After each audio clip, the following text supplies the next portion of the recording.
ہم کریں گے ہر مظلوم کی حمایت۔ السلام علیکم ناظرین، میں ہوں حورین فاطمہ اور آپ دیکھ رہے ہیں حمایتی نیوز HD چینل۔ نظر ڈالتے ہیں آج کی اہم خبر پر۔ ملیر کے علاقے گھگر میں قدیمی گوٹھوں کو خالی کرنے کے نوٹس پر سینکڑوں دیہاتیوں کا احتجاجی مظاہرہ۔ پاکستان بننے سے پہلے کے آباد ہیں، اپنے آباء و اجداد کی میراث چھوڑ کر کہاں جائیں۔ ملیر نوری ملیر کے علاقے گھگر میں محکمہ جنگلات کی آڑ میں کئی دیہات خالی کرنے کے حکم پر سینکڑوں دیہاتیوں کا احتجاجی مظاہرہ، ریلی۔ ہم پاکستان کے قیام سے پہلے کے آباد ہیں، گوٹ خالی کر کے کہاں جائیں گے۔ مختلف ہیلے بہانوں سے گوٹھوں کو مسمار کرنے کی سازش کی جاتی ہے جو بند ہونی چاہیے۔ غلام قادر، امین کلمتی، نواز کلمتی دیگر کا خطاب۔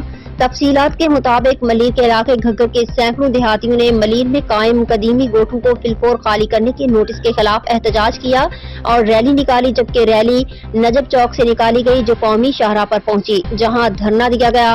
مظاہرین ہاتھوں میں بینرز اور پلے کارڈز اٹھائے تھے کہ جن پہ نعرے لکھے تھے کہ گوٹھوں کو گرانا بند کرو۔ اس موقع پر ولی خان، محمد کلمتی اور دیگر نے صحافیوں سے گفتگو کرتے ہوئے کہا کہ ہم پاکستان بننے سے پہلے یہاں آباد ہیں اور گھگر کے ارد گرد ہمارے کئی گاؤں ہیں جن کی آبادی ہزاروں کی تعداد میں ہے، لیکن افسوس کی بات ہے کہ ہمیں ہر بار ہراساں کیا جاتا ہے۔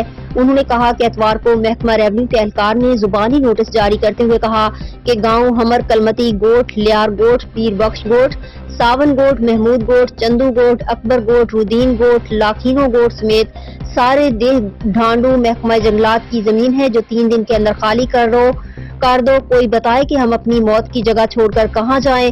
ان کا کہنا تھا یہ کراچی سے سندھی عوام کو بے دخل کرنے کی سازش ہے جو کسی صورت قبول نہیں، جبکہ پاکستان پیپلز پارٹی کے چیئرمین بلاول بھٹو زرداری نے کہا تھا کہ گاؤں بنائیں گے، اس کے برعکس دیہات کو مسمار کرنے کا منصوبہ ہے۔ انہوں نے چیف جسٹس DC ملیر اور دیگر حکام سے مطالبہ کیا کہ نوٹس لے کر انہیں بے گھر ہونے سے بچایا جائے، بصورت دیگر احتجاج کا دائرہ بڑھایا جائے گا۔ مزید خبروں اور اپڈیٹ سے باخبر رہنے کے لیے دیکھتے رہیں حمایتی نیوز HD چینل۔